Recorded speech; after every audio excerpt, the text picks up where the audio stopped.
Bonjour à toutes et à tous, bon réveil matinal. Le parti politique d'opposition Les Démocrates pourra participer aux élections législatives de janvier prochain au Bénin. Suite à l'invalidation de sa liste mercredi dernier par la Commission électorale nationale autonome pour dossier incomplet, le parti LD a saisi la Cour constitutionnelle qui lui a donné raison et lui offre une possibilité de compétir. Les 7 sages de la haute juridiction ordonnent à la Sénat d'accepter une liste remaniée du parti à qui 4 attestations fiscales ont fait défaut et ont coûté l'élimination. Nous en parlerons ce samedi sur Info Hebdo avec Agapit Napoléon Maforican, consultant médias communication, chroniqueur, analyste politique. Il sera face à un acteur politique, Eugène Azatassou, qui est vice-président du parti politique Les Démocrates. Avec eux, nous parlerons également des enjeux de la participation du parti politique Les Démocrates aux élections législatives prochaines. Boniaï est-il positionné sur la liste de Les Démocrates? Quels seront les enjeux d'un positionnement de Boniaï sur la liste du parti politique Les Démocrates? Nous en parlerons dans un instant, mais avant de démarrer le décryptage, je vous invite à suivre cette pub de l'École supérieure d'administration d'économie, de journalisme et des métiers de l'audiovisuel ESAE, une pub qui vous présente les offres et les réductions de scolarité pour la rentrée universitaire 2022-2023 sur les campus de Cotonou, notamment à Gbedjourmede et à Akpakpa, dans la ville d'Abomey-Calavi et celle de Parakou.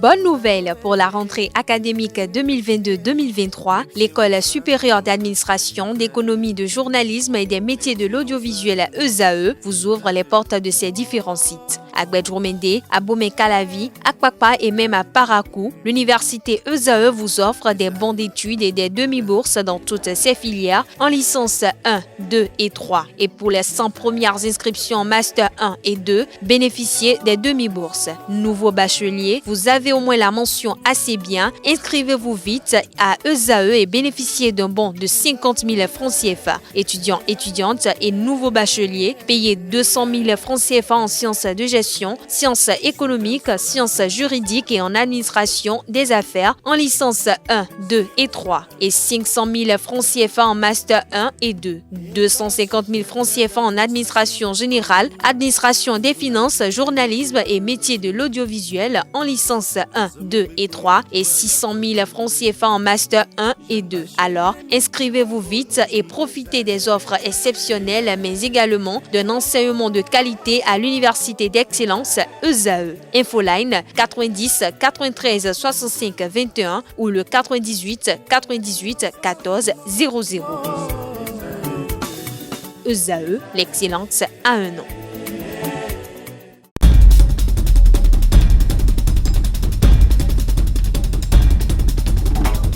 Le décryptage du jour, comme je l'annonçais à l'entame de cette émission, se fera avec vous, Eugène Azatassou. Bonjour. Bonjour. Merci d'avoir accepté notre invitation. Merci. Ça fait un sacré bail qu'on vous a vu par ici. Merci et bonjour à tous les téléspectateurs. Merci d'être là. Merci également à Agapit Napoléon Maforican d'être toujours disponible. Bonjour Kader, bonjour à tous les internautes, bonjour à mon doyen. Bonjour. Que j'ai du plaisir à croiser par ici. Alors, Eugène Azatassou, en 2019, vous étiez au parti politique Force Courrier pour un émergent FCBE. Vous avez manifesté ce désir irrésistible de participer aux élections législatives. Ça n'a pas prospéré en 2023, pour 2023, c'est-à-dire cette année, vous avez voulu aussi participer et vous avez eu comme l'impression que vous étiez écarté de la course. Et avec cette décision de la Cour constitutionnelle, quel a été le ressenti? Merci beaucoup. Je voudrais, à l'entame de mes propos, remercier et féliciter les 7 sages de la Cour. Ils sont 6 maintenant, bon, c'est pas grave. Les sages de la Cour pour cette décision qui est une décision historique. C'est à suivre les débats, à suivre les exposés, à voir tout ce qui s'est passé avant. On pourrait trouver que c'est une décision normale, c'est une décision juste. Mais si tous ceux qui sont à des postes dans ce pays prenaient des décisions justes et équitable, on ne serait pas dans la situation où on est actuellement. C'est pour ça que je trouve que c'est une décision courageuse de la part de cette salle de suivre l'équité et de suivre la justice dans un dossier comme celui-là.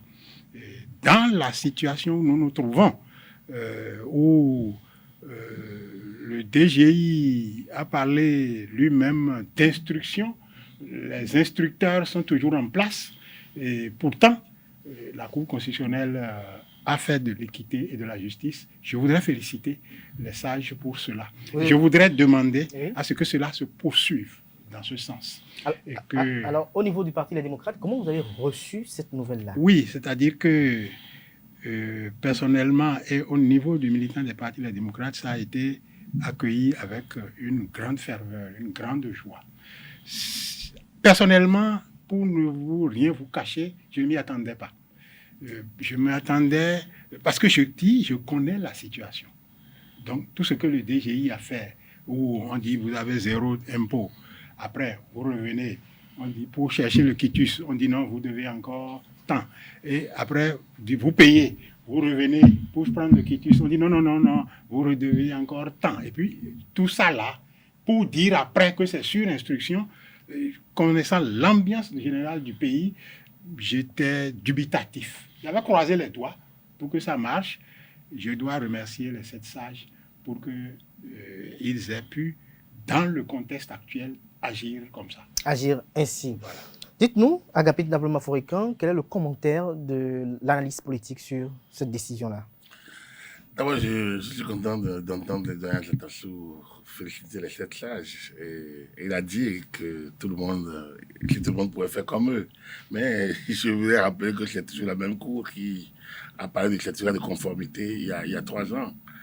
Et que la FCBE, qui était leur parti à l'époque, c'est la même cour qu'ils ont crié à Haro sur le Baudet. Ils ont voulu donc dire tout ce qu'on pourrait dire pour ternir l'image quand même de ces institutions-là. C'est sur les mêmes institutions.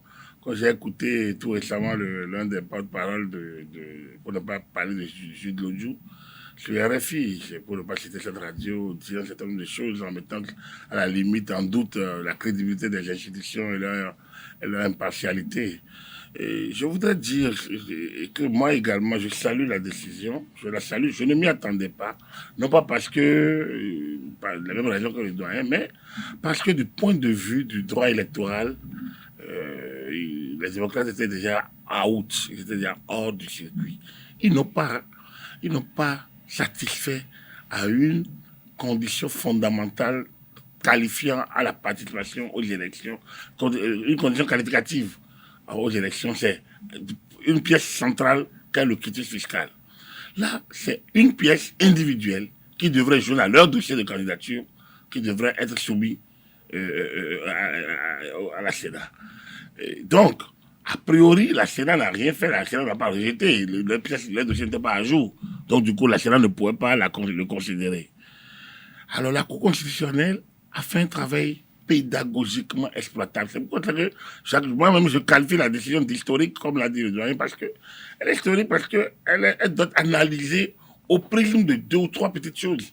La première chose, c'est que la Cour garde vraiment sa hauteur d'esprit, son niveau d'analyse des situations, et qui doit ramener les amis de la démocrate d'aujourd'hui, force connue pour un Bénin émergent pour la plupart d'hier, à comprendre et à réanalyser leur position de 2019.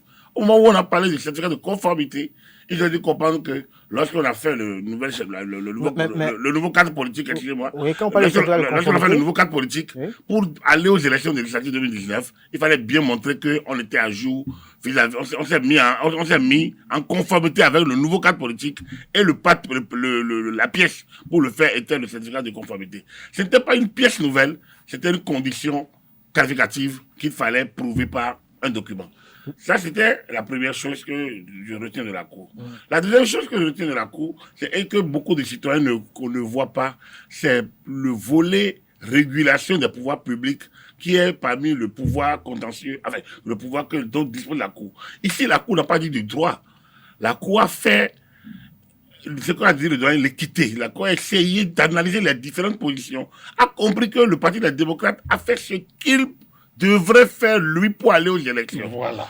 Le parti a voulu aller aux élections. Voilà. Le parti s'est battu, voilà. A tenté de se mettre à jour. Voilà. Il y a eu des situations qui ne lui ont pas permis d'avoir toutes ces pièces. Voilà. Moi, le quitus est individuel. L'attitude du parti est une attitude politique. Donc, le parti a tenté d'aligner des personnalités, mais qui n'ont pas pu avoir ce quitus. Mais ils l'ont demandé et la période de 15 jours qui était qualificative, la période est partie. Donc, l'administration n'a pas pu tenir dans le temps imparti par la loi. Et je pense que l'analyse de la Cour a été une analyse vraiment du père de famille qui, analysant la situation, a dit bien, vous avez fait de votre mieux. Ce n'est pas de votre faute si peut-être... Donc, allez aux élections parce que c'est une décision salutaire. Et la troisième dernière chose que je voulais dire, c'est dire les voies de recours. Pour moi, la Cour a montré le chemin. Pas nécessairement aux démocrates, mais à tous les justiciables, tous les citoyens. Dans tout jeu, il y a les voies de recours. On ne peut pas faire le contentieux ou faire le jugement à travers les réseaux sociaux, à travers les médias, à travers les invectives, à travers les injures. Il faudrait aller aux voies de recours, faire confiance à nos institutions, même si elles se trompent, prendre date et continuer le combat. Merci à vous, Agapit Nabloma-Fréquent. Je reviens dans un instant par rapport au certificat de conformité que vous avez évoqué tout à l'heure.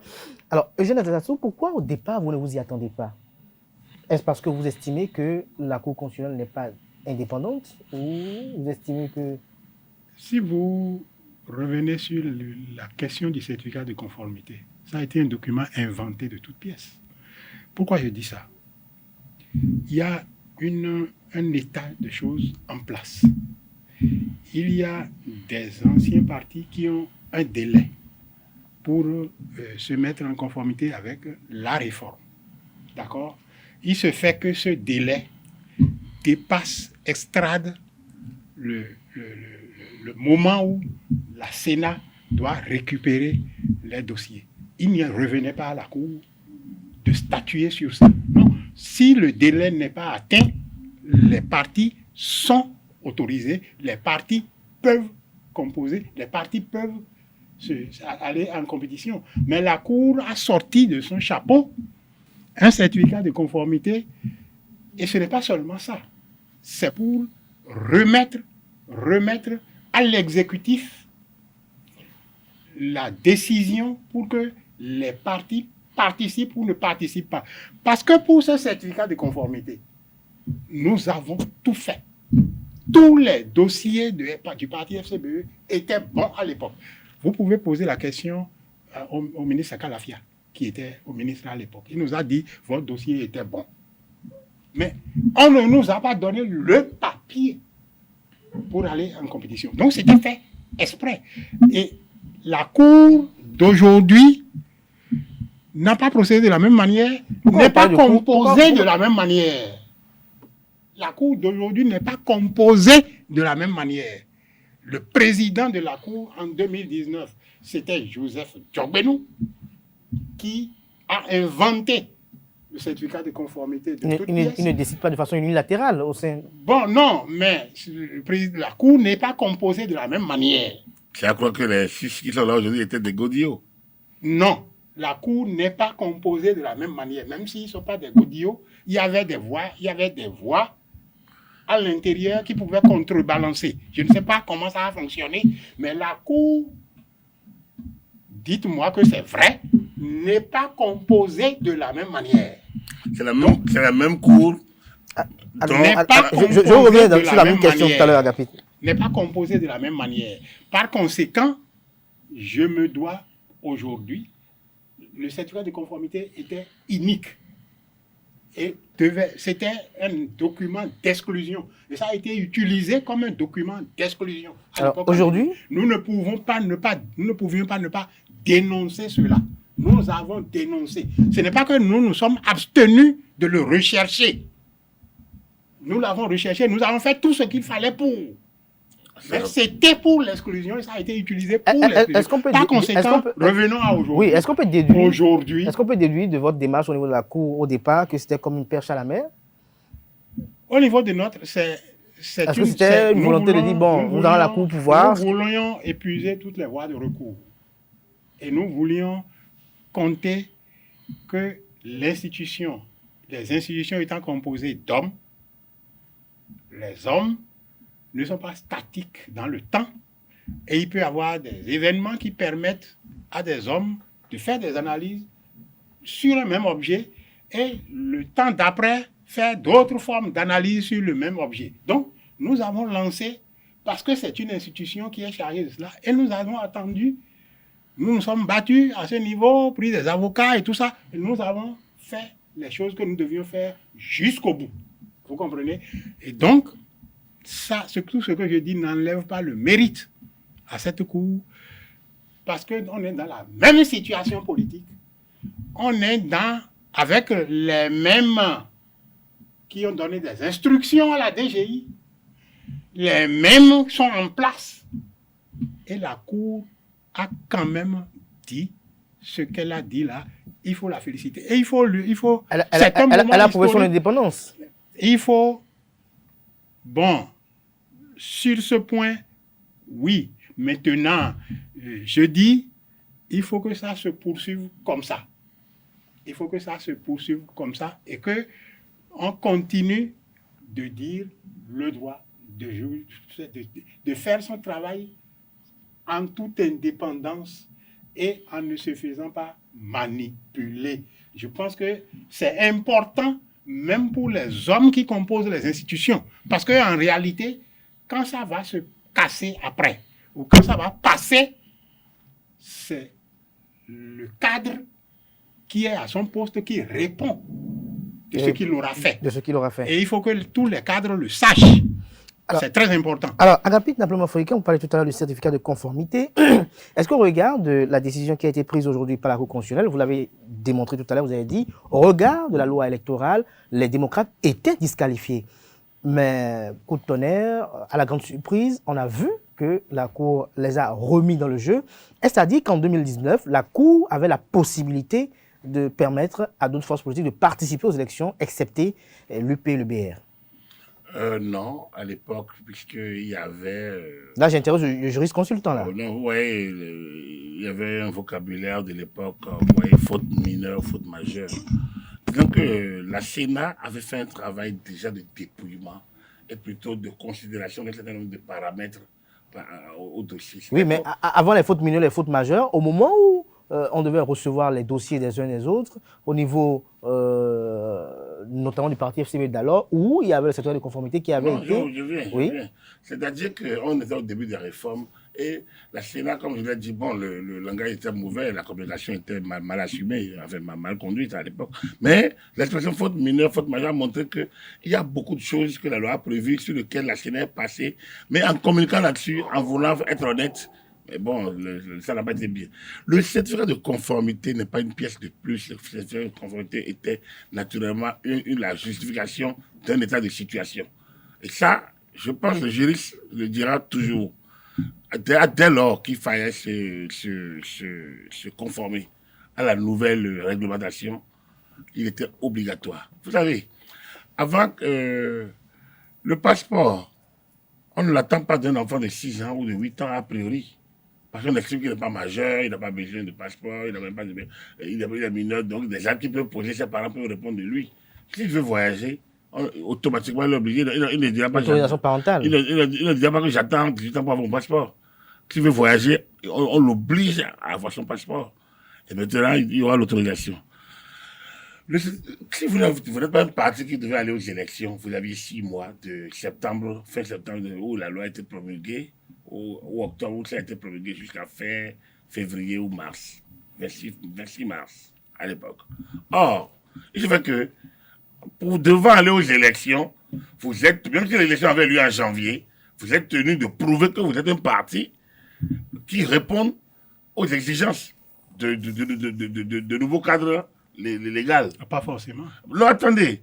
Il se fait que justement, c'est la Cour qui est le juge en dernier ressort qui l'a dit. Et la Constitution dit les décisions de la Cour ne sont susceptibles d'aucun recours. Voilà. Ça veut dire quoi? Même arbitraire, Même arbitraire, Non, mais c'était arbitraire. Non, attendez, on est dans la logique, excusez-moi. Tout à l'heure, même arbitraire, il n'appartient pas à un individu, pas à un parti, de juger de la décision de la Cour. On peut critiquer, mais il n'appartenait pas ni à un individu, ni à un parti, ni encore moins à un chef d'État, de dire que c'est arbitraire. Puisque la Constitution, comme la loi le dit, les décisions de la Cour constitutionnelle ne sont susceptibles d'aucun recours. On ne dit pas que l'arbitre est impartial.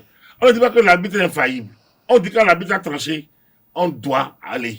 Donc, dès lors que c'est le jeu, vous êtes dans le jeu, c'est comme aujourd'hui, vous avez demandé par rapport. Aujourd'hui, qu'est-ce qui s'est passé? Ce qui s'est passé, c'est que la Cour n'a pas dit du droit. La Cour a fait de la régulation. Donc pour vous, elle n'a pas dit du droit? Non, ce n'est pas du droit. Elle n'a pas dit du droit, elle-même sait. Elle a utilisé sa fonction régalienne et constitutionnelle d'institution assurant la régulation. C'est comme un père de famille qui écoute deux enfants qui avaient des situations délicates. Alors, quelles sont les conséquences de cette décision sur l'image de la démocratie du pays? Non, je viens. Ça, c'est de la théorie. Donc, restons au fait. Oui. C'est comme un père de famille qui a regardé la situation entre deux de ses enfants, où il a vu des éléments. Ce que le doyen appelle l'instruction. Moi, je ne sais pas où est-ce que le DG n'a pas d'instruction, mais j'ai écouté le président de la Cour constitutionnelle dans le prononcé de la décision. Je l'ai entendu nulle part instruction. J'ai entendu non-respect du délai. On est en politique. Non, attendez. Quand on pose ces questions, ne mélangeons pas la politique et les faits. Non, mais, oui. Mais est-ce que les ressentis ne sont pas fondés? Non, attendez, on ne peut pas bâtir ce avec des ressentis. Les ressentis, c'est partout. Restons dans les faits. Pour moi, 2019, il y avait une sorte de front à la loi. On était dans un pays sans foi ni loi, où on est dans les compromissions incessantes, où on fait chantage à la paix, où on pensait qu'on pourrait tout bloquer. On est allé au Parlement même pour corriger, c'est impossible. On veut faire pression sur l'État, on pensait qu'on ne pourrait pas y aller, on est allé. 2022, on a compris la différence. Moi, j'ai salué le comportement du Parti des Républicains dans la gestion de cette crise-là. Et c'est deux comportements différents. Normalement, moi, en tant que juriste, peut-être un peu dans la recherche et dans la pensée, dans l'empirisme, je pense qu'on doit pouvoir faire compte fait, analyser le comportement des dirigeants de FCBE de 2019 par rapport à aujourd'hui. Aujourd'hui, regardez le communiqué du président des démocrates après que son dossier n'a pas été retenu par la Sénat. C'est poignant, mais c'est sobre. C'est-à-dire que la fronde à l'État. J'ai écouté le vice-président des démocrates qui dit nous donnons une bonne foi au DG. Nous lui donnons la présomption de bonne foi. Donc, dans toute la gestion de cette crise, on a senti le parti. La posture a changé selon vous? Comporté comme un parti républicain, un parti responsable, un parti dont la communication, même si elle est poignante, mais elle restait dans les limites des lois de la République. Et merci à vous, on peut être ferme Napoléon, et respecter les institutions au lieu d'aller à la fronde institutionnelle. Vous l'avez dit, c'est là que moi je salue compris dans le comportement du parti. Et ça a fait que la même cour, je finis par là, je l'ai pris, la même cour que 2019. Parce que moi, je ne pense pas que le vice-président précise que ce n'est pas la même composition de la Cour. Oui, il a dit que maintenant je prie là-dessus. La même Cour, nommée par le même décret de juin 2018, c'est la même Cour qui est là, et amputée d'un des membres qui était le président. Il ne me semble pas que ces honorables personnes, que vous-même vous appelez sages, soient si godillots qu'un seul individu, soit-il le président, professeur agrégé, professeur, avocat, puisse leur imposer, lui, sa vision. Les décisions qu'ils ont prises, ils les ont prises ensemble. Et on les a tous vus en cours constitués, donc ensemble, en leur session. Donc, pour moi, c'est de faire injure aux 6 autres qui sont là, que de penser que le professeur Jérôme seul a pu leur imposer. Donc, la même cour de 2019 a dit, en 2019, ce qu'elle a dit, et que l'universitaire peut et devrait normalement confirmer, mais après on est allé dans tous les sens. Et aujourd'hui, ce qu'il a dit et qui est intéressant, c'est que l'universitaire, mais le politiste doit pouvoir l'analyser et voir comment notre cour est une cour franchement républicaine et salutaire. Lorsque on ne trouve pas dans le droit constitutionnel les réponses, on peut aller les chercher dans la science politique et donc dans l'ancien modèle de ce qu'on appelle, dans ce qu'on appelait l'arbre à palabre. Lorsque les vieux s'asseyent au village, ils discutent et ils tranchent en regardant un peu, en sous-pesant et en voyant un peu l'effort ou les actions de chacun et faire en sorte que nul ne se sente brimé si vraiment il a commis les actes. Alors, Eugène Azatassou, j'y arrive. Enfin, Eugène Azatassou, lorsqu'on y voit de près, quelle est la conséquence de cette décision-là sur l'image de la démocratie du pays? Bon, pour l'instant, la décision relance le Parti Les Démocrates et fait que nous réinstallons pour participer à ces élections. Et c'est pour ça qu'il faut saluer. Une fois encore, les sages de la Cour, parce que ça permet effectivement de donner une estocade à l'accaparement du pouvoir par un petit clan. C'est une estocade qui ne dit pas son nom, parce que ça relance donc la participation que beaucoup n'auraient pas souhaité à divers niveaux. Pourquoi on n'aurait pas souhaité? On n'aurait pas souhaité parce que les actions qui ont été faites ont montré qu'on ne souhaitait pas. Quand il dit que les gens devaient à la Cour et tout ça, la Cour, les gens devaient les impôts et tout ça, qu'on n'avait pas le quitus, c'est une pièce majeure. Est-ce que déjà pour permettre la Cour a montré est-ce que ce n'est pas du fait. Est-ce que vous pouvez rappeler rapidement les 4 concernés qui ont fait différence au niveau du quitus fiscal? Est-ce que vous pouvez nous donner leur identité? Leur identité, il y avait Adjouvi Justin, oui. Il y avait Divo Patrick, oui. qui lui était candidat en 2021 qui avait pris l'engagement. et qui avait eu le quitus en 2021. Je ne sais pas ce qu'il a acheté dans ce pays, ce qu'il vend dans ce pays, ce qu'il fait dans ce pays. Pourquoi vous ne l'écoutez pas? Bref. Pourquoi vous ne l'écoutez pas? Il prend des marchés auprès de l'État quand même. Bon. Mais je ne sais pas quel marché. Mais demandez-lui. Je ne sais pas quel marché, parce qu'à un moment donné, le problème, c'est quoi? Alors, on va y aller pas à pas. Vous avez parlé de Justin Adjouvi. Oui. Justin Adjouvi, lui il doit combien? Vous n'avez pas grande certitude. On a dit qu'il devait 800 millions et qu'on a dit ça au bout du compte. Parce que lui pensait avoir impôt zéro. Justin Adjouvi, non, 600 millions. 600 millions. Lui pensait avoir impôt zéro. Est-ce qu'il a rejeté les biens qu'on lui a fait, ce qu'on lui oppose? Agapit, dans un instant, vous allez réagir sur la question. On va laisser. Je peux vous demander à M. Zatasou un travail qui n'est pas le sien. Il va y arriver. C'est aux personnalités afin de permettre à nos amis de contester leur impôt. Oui. Il faudrait qu'il conteste. Alors, Eugène Azatassou, tout à fait. Eugène Azatassou est vice-président du Parti politique Les Démocrates. On va écouter Eugène Azatassou. Voilà. Donc, il faudrait... Voilà, mais pour permettre à nos amis internautes, peut-être qui ne se trouvent pas sur le territoire national béninois, qui nous suivent en ce moment, de savoir réellement la situation. Voilà. Alors, tout à l'heure, on a parlé de Justin Adjouvi, après lui, Patrick Divor. Patrick Divor, lui, devait... Oui, il doit 800 millions. Alors que, on a dit qu'il devait 800 millions. Alors qu'en 2021, il avait eu le quitus. Il avait eu le quitus fiscal en 2021 parce qu'il était suppléant de Mandougou. Vous comprenez? Alors, la première personne... Dans un instant, vous allez réagir sur le même dossier. Alors, je ne sais pas. On ne va pas en faire une réponse du berger à berger. Alors, après... Vous ne savez pas. Non, vous avez dit qu'il était candidat. Après Patrick Divor, la troisième personne, après Patrick Divor. Ils sont 4. Jean-Marie Alagbé. Lui, qu'est-ce qu'on lui reproche? Je ne sais pas, 86 millions ou quelque chose comme ça.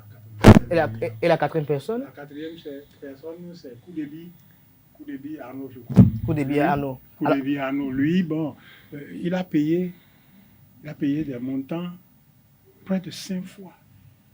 Plus de 5 fois. Il paye, on dit, c'est bon, tu viens pour chercher ton quitus. Alors que la loi impose de faire en une fois. Le point. C'est bon, viens chercher ton quitus. Il vient, on le fait traîner, on ne lui donne pas, et puis on dit, bon, donne encore 200 000, donne encore 500 000, donne encore, et puis il paye, il revient, il paye. La volonté était manifeste de ne pas. Alors, lorsqu'on parle de maintenant, j'ai parlé de Divor. Non. Bon, Divor. Bon, non, les autres. Oui. Alors, c'est le point que tu me demandais. Les noms. Voilà. Lorsque vous parlez des noms, Est-ce que vous parlez qu'il y a, selon vous, hein, il y a une volonté qui ne veut pas les voir participer à la compétition ou qui ne veut pas voir le Parti démocrate participer à la compétition? Alors, Justin Diovi est positionné dans quelle séquence électorale? Ah, ça, je ne peux pas vous le dire parce que c'est... C'est le secret du couvent. Oui, c'est-à-dire que si le parti n'a pas encore publié la liste, ce n'est pas ici que pas je ici. vais dire. Vous allez nous dire, mais vous pouvez quand même nous donner une information de savoir est-ce qu'il y a eu dans ces présents sur la liste? Ça, je ne peux pas le dire non plus. Vous pouvez Parce pas le dire que non plus. si le parti n'a pas publié, ce n'est pas moi qui vais le dire ici. Ce n'est pas à vous de le dire ici. Non. Je reviens dans un instant par rapport au cas de l'ancien président Bouniaï. Agapit Napoléon Africain, vous avez eu la volonté irrésistible de réagir tout à l'heure par rapport au cas d'Ivo. Non, pas que au cas d'Ivoire, mon grand frère d'Ivoire, très aimé d'ailleurs, c'est des relations amicales et très fraternelles. Mais vous avez affirmé tout à l'heure qu'il prend les marchés avec Non, je avec dis le oui, pouvoir. il a des marchés avec l'État, donc du coup, il peut avoir des... Oui, les questions fiscales, moi, j'ai pas envie de me prononcer sur des questions fiscales des individus. Parce que, vous voyez, je vous ai dit, la question de critique fiscale est une question personnelle entre l'individu et le service fiscal. Donc, ce n'est pas une affaire de parti, c'est une affaire d'abord personnelle. Donc, c'est important de le noter. C'est également important de noter que les services des impôts ont leur procédure. Et que le droit fiscal, donc la loi des finances, le code, comment on appelle ça, des impôts, donc, le CIP, code des impôts, enfin, a ses particularités, et a ses procédures. Que la loi fiscale, que la loi pénale, et non, que le code électoral édite un comportement. Le directeur général des impôts fait, l'administration des impôts fait ce qu'elle peut. Je ne vous coupe pas, Agapit Napoléon Africain. Oui. Tout à l'heure, dans Oui. les propos de Oui. Eugène Azatassou. l'administration des Agapit, Agapit, on va y aller. voilà, on y va. Non, Agapit, attendez. Ça, l'autorité de la Agapit, chose jugée. Agapit, dans ce que disait tout à l'heure Eugène Azatassou, Ça, l'autorité de la chose jugée. loi dit qu'il faut faire des exonérations en une seule fois.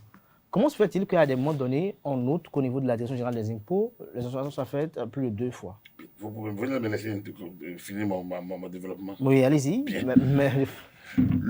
Par rapport aux élections, le directeur général des impôts est tenu de rester dans les délais du code électoral. Mais quand il est en face de 2 procédures, lui, c'est un agent de l'État.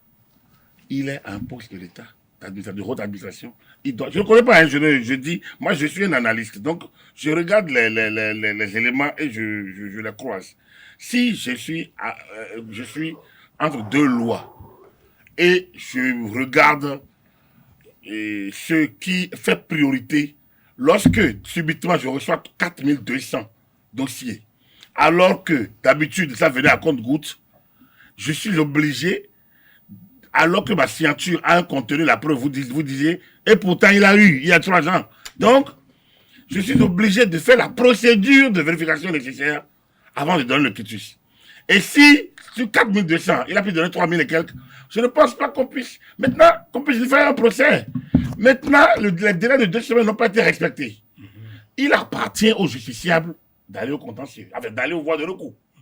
Donc, moi, je ne dis pas qu'il a raison, il a tort. Mais la loi a prévu en même temps, au cas où le délai est échu, qu'est-ce qu'il doit faire? Je m'appelle Djivo, je m'appelle Alabé, je m'appelle Adjovi, je m'appelle Koudebi. Dès que je n'ai pas eu en 2 semaines, je saisis la voie contentieuse. Ah, voilà le problème que j'ai. La voie contentieuse dira DG, vous donnez. DG a oublié de donner. On ne lui fera pas obliger, on ne lui fera pas demain. Mais est-ce qu'en temps, le calendrier électoral... On ne lui fera pas le procès demain en tant que directeur général des impôts de ne pas respecter sa signature. Parce que si après, on se rendait compte que la Cour a dit de donner, j'ai donné. Si on revoit que la personne avait des situations qu'elle n'avait pas vidées, on ne disait pas que le DG a mal fait son travail. Le DG j'étais en train de faire mon travail, la Cour m'a fait injonction et j'ai donné. Chacun aurait eu, chacun serait quitte. C'est pour ça que je dis, il ne faudrait pas créer un roche sur le baudet. La direction générale des impôts a ses procédures. Le code électoral a ses exigences. Lorsqu'on est en face de cette situation-là, pourquoi on pense que c'est seulement au niveau des démocrates qu'on a bloqué les gens? Il faut aller au contentieux. Je n'ai pas dit ça. Non, je ne parle pas de vous nécessairement. Mais il faut aller au contentieux. Et en allant au contentieux, les gens tranchent. Et c'est pour ça que la décision de la Cour constitutionnelle, c'est une décision, comme je l'ai dit, historique, je l'ai approuvée, parce que ça nous recadre dans ce qu'on appelle les voies de recours. Et ça recadre l'administration également. Et ça dédouane l'administration de certaines procédures qu'elle aurait dû faire et qu'elle ne pourrait pas faire dans un temps donné. Et ça m'amène à dire que Pour finir, les FCBE de l'époque auraient pu se dire, si la haute juridiction a exigé une pièce comme le certificat de conformité, c'est parce qu'elle était utile pour que nous y allions à ces élections-là et qu'on n'avait pas besoin de bloquer, dit qu'on nous a empêchés. Donc, ne crions pas à reçu le DG Impôt. merci. Agapit Naploma Foikan, Maintenant, on a compris. Moi, mes indiscrétions font que Très rapidement. à Djovi, comme tu vois, c'est Cotonou, c'est dans les circonscriptions électorales de Cotonou, et que Yaïboni n'est pas sur la liste. Ça, je peux vous dire. Yaïboni n'est pas sur la liste. Non, ça, c'est mes. En tant qu'analyste et aussi. Vos sondages. Non, non. Je travaille quand même sur le statut journaliste de base. Et que donc, là où on est aujourd'hui, Boni Yaï n'est pas sur la liste. Et les deux dont vous parlez ne sont plus. J'ai bien envie de vous poser une question que sûrement. Ils sont plus sur la liste. Les quatre là ne sont plus sur la voilà, liste. J'ai bien envie de vous poser une question que sûrement les amis internautes qui nous suivent ont bien envie de vous poser cette question-là. Alors, Boni Yaï n'est pas sur la liste, mais quelle serait l'implication de Boni Yaï si jamais il était positionné, par exemple, en remplacement à ces quatre-là dans Cotonou? Non, ce que je voulais d'abord dire, vous répondre. Oui, les quatre dont vous parlez sont des personnalités. Parmi eux, j'ai un ami, frère, qui est Patrice Kivor. Mais vous voyez, regardez un peu.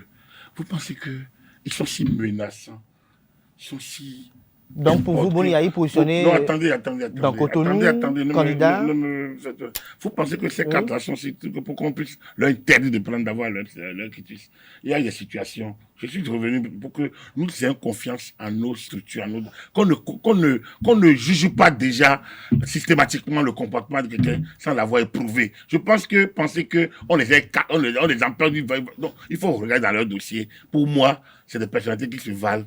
Mais ils n'ont qu'à aller vider leur dossier avec le service des impôts, au besoin qu'ils aillent au contentieux fiscal. Vous n'avez pas répondu à ma question. Oui, bien sûr, je vais vous répondre. Très rapidement, maintenant, pourquoi vous faites le vice-président veut réagir. Pourquoi vous faites de la fixation sur Boni Yaï? Boni Yaï est une personnalité. C'est un animal politique. Oh, quel animal politique? C'est un individu. Il a droit à une voix comme vous et moi. Donc, il a été président de cette République. Il a une voix particulière. Il a un capital politique. C'est sûr, et c'est ce capital politique qui fait que certains pensent que... Qui est branle. Que certains pensent que... c'est ce capital politique qui fait que certains pensent que... Le capital politique qui est branle, certains. Non, c'est possible. Vous avez Boni Yaï positionné dans Cotonou. Bon, vous répondez déjà à vos questions. Non, je vous pose la question. Non, attendez, c'est pas fini. C'est pas fini. Oui, allez-y. C'est ce capital politique qui pense que certains pensent que déjà les démocrates sont déjà... Non, vous savez... Je suis le champ électoral depuis le début du renouveau démocratique. Donc, depuis 22, 23, 32, 33 ans, je le suis. Et bien avant d'ailleurs, parce que j'ai voté pour le PPB. Donc, les gens vont se tromper.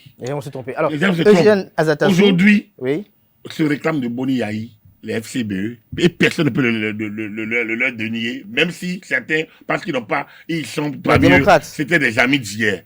Aubert, il y a d'anciens de FCBE qui étaient proches de Boni Yaï. À l'UP, il y a d'anciens de FCBE qui étaient Boni Yaï.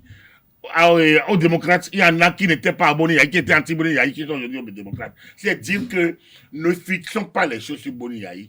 Le parti des démocrates est un parti. Peut-être que Boni Yaï est leur président d'honneur. S'il est candidat, il fait la campagne, mais il ne va pas voter 1000 fois. Donc, pour moi, j'estime qu'il n'est pas le personnage central de la campagne.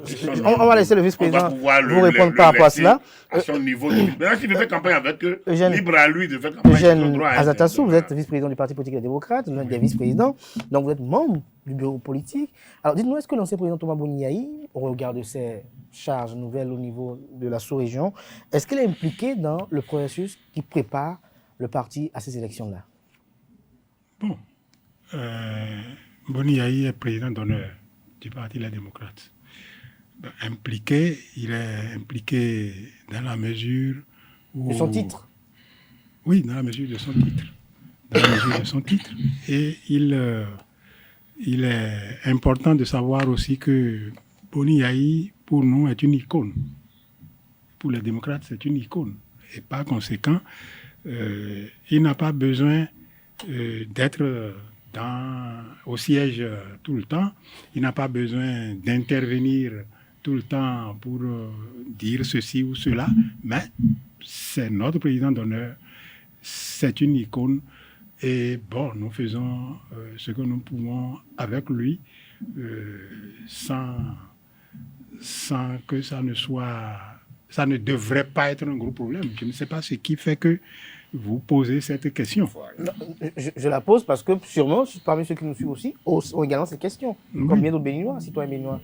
Bouniaï demeure le président d'honneur du parti campagne? LD. Oui, est-ce qu'il n'y aura pas de campagne? Ah, je ne sais pas. Je ne sais pas. La campagne n'a pas démarré. Ça n'a pas encore démarré. On n'a pas mis en place les structures de campagne.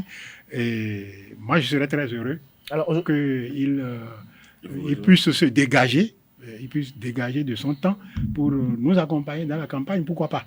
Ce serait très bien. Ce serait très bien. Alors aujourd'hui, quelles sont les perspectives aujourd'hui au niveau de la démocrate après cette décision de la Cour? C'est de préparer la campagne et de nous y mettre. Ce que je voudrais dire, oui, c'est que ce qui vient de se passer oui, est extrêmement important pour le Parti des démocrates, les militants, la direction, mais c'est extrêmement important pour le peuple béninois. C'est extrêmement important pour le peuple béninois. C'est pour ça que ce n'est pas au parti seulement, les démocrates, de gérer cette situation, cette nouvelle situation qui est créée. C'est à l'ensemble du peuple béninois. N'oubliez pas que nous faisons face à des gens qui ont des expertises en matière de fraude, en matière de... Bon, il y a un député... C'est la nouvelle rengaine maintenant. Il y a un, vous ouvrez un nouveau fort. Il y a un député qui a voté 600 fois, lui tout seul. Et il n'a pas... Où était votre représentant à l'époque? Non, on n'était pas représenté. On avait été exclus. Heureusement que vous y êtes actuellement. On n'était pas représenté, on était exclus. Non, vous n'étiez pas exclus, vous Donc, étiez... je voudrais dire au peuple béninois que c'est une aubaine qui vient de se créer. Oui. Si tous ceux qui se sentent mal, tous ceux qui ont des ressentis, tous ceux qui souffrent du manque de démocratie.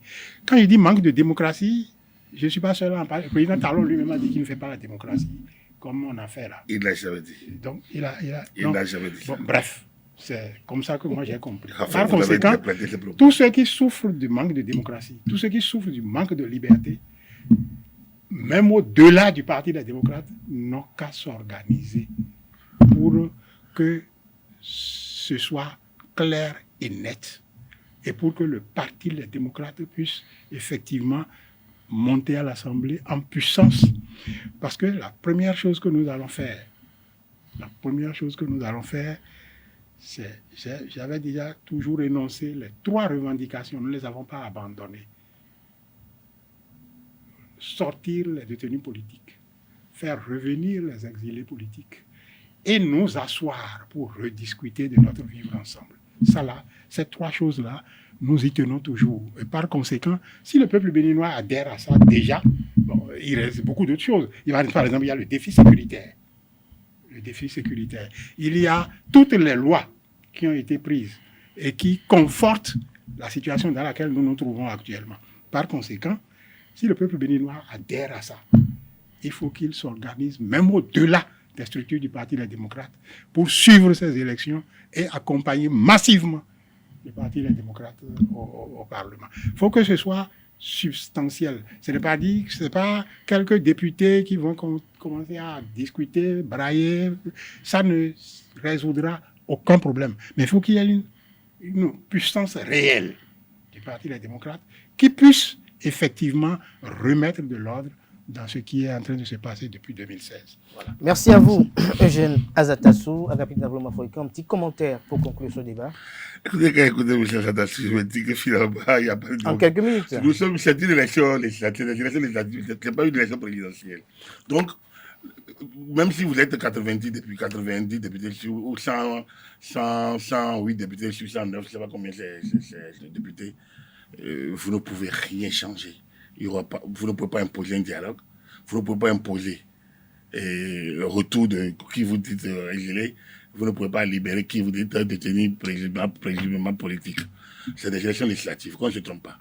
Donc le Parlement légifère, le gouvernement gouverne. Et dans le cadre de la Constitution de 1990, par laquelle le président Bouniaï a fait les 10 ans, dans le cadre de 2011, je pense que les pouvoirs sont totalement séparés. Donc, Ces trois choses-là, vous ne les aurez pas au Parlement. Ça, c'est la première chose. Donc, il faut attendre 2026 à l'élection présidentielle. Deuxième chose, je dis, ceux qui peuvent se réclamer de Boni Yahi, ils sont à l'UP, ils sont à BR, ils sont à ils sont à l'UDBN. La présidente de l'UDBN, l'ancienne présidente, était ministre dans le gouvernement de Boni Yahi, par exemple. Ils sont au FCBE, ils sont aux démocrates. Tout le monde. Que Boni Yahi soit récupéré par les démocrates. Comme président d'honneur, c'est leur droit. Mais il n'en demeure pas moins qu'il n'est pas la propriété privée des démocrates. Donc, du coup, moi, je ne le vois pas. Donc, je ne le vois pas.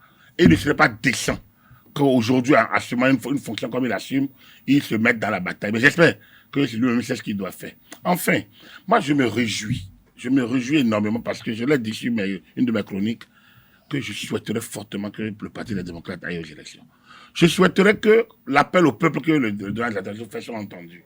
Il faudrait que les Béninois sortent massivement et voter pour les partis de leur choix. En sachant que le Bénin de demain se bâtit pas sur du passé, sur des rangueurs, mais sur du concret. Et que quand nous regardons aujourd'hui l'évolution de ce pays, depuis 2016, on doit savoir où nous allons et ce que nous devons en faire, avec quelle personnalité nous voulons les faire. Moi, mon problème est tellement là. Je souhaiterais vraiment que le taux de participation soit, même si ce n'est pas un enjeu institutionnel et légal, mais qu'il soit fort pour qu'il n'y ait pas de doute. Enfin, je souhaiterais que les démocrates, le Parti des démocrates, essayent de trouver suffisamment de personnalités pour être dans les bureaux de vote, les représentants, pour que demain, on ne nous dise pas que non, on nous a volé encore notre victoire, non, c'est la fraude, on a voté 8000 fois. Je souhaiterais qu'ils prennent leur disposition pour être présents dans tous les bureaux de vote et qu'au besoin qu'ils fassent appel à des bonnes volontés, à des bénévolats, pour que les gens essayent d'être avec eux. Parce que demain, j'ai l'impression que nous avons... Le vice-président Attalsou fait appel. J'ai l'impression qu'il y a déjà un téléchargement, une nouvelle rengaine. On nous a volé notre victoire. Merci à vous. On a brûlé les îles. Voilà. Je crois que les élections... J'espère bien que nous n'aurons pas ça à la fin. Le scrutin, c'est dans un mois et demi. Que nous aurons des élections festives, comme cela se voit, pour pouvoir valider et finalement achever la réforme du système partisan et la réforme politique du président Patrice Talon. Je crois que les élections, c'est dans un mois et demi, donc nous aurons encore le temps de nous revoir encore. De nous revoir. Oui. Non, disons que quand je dis pourquoi nous allons au Parlement, je n'oublie pas que nous n'avons pas en main l'exécutif. Mais le problème, c'est quoi? C'est que si le peuple nous amène massivement... Vous allez bloquer l'exécutif. Si le peuple nous amène massivement au Parlement, nous ferons le souhait de ce peuple. Le problème des dictatures, c'est quoi? Non, vous n'avez pas combattu que vous avez la dictature, là. Si, il y a mais vous venez d'être racheté. Non. Vous venez d'être racheté par les institutions. Et vous parlez encore de la dictature. Le problème des dictatures, c'est quoi? C'est pour ça que ce qui s'est passé, c'est une fissure. Dans la dictature. C'est quoi? D'accord. Quand tout est bloqué au sommet, unique, la dictature est à l'aise. Vous pouvez marcher, on vous tire dessus, on vous tue, on vous massacre, et il n'y a rien qui se passe. C'est quand il y a une fissure au sommet, quand la fissure se creuse au sommet, quand ça s'élargit, c'est en ce moment que le dictateur a des problèmes. Donc, nous allons aller massivement à l'Assemblée, porter ce que nous allons faire, mais si nous sommes empêchés là-bas, c'est une crise au sommet qui s'ouvre. Merci à vous. Et cette crise, Eugène, je ne préjuge pas. Votre rhétorique me passe, mais bon, j'espère bien que le peuple vous entend et vous empêchera, et vous démontrera que nous sommes en démocratie. Et que finalement, vous manquerez progressivement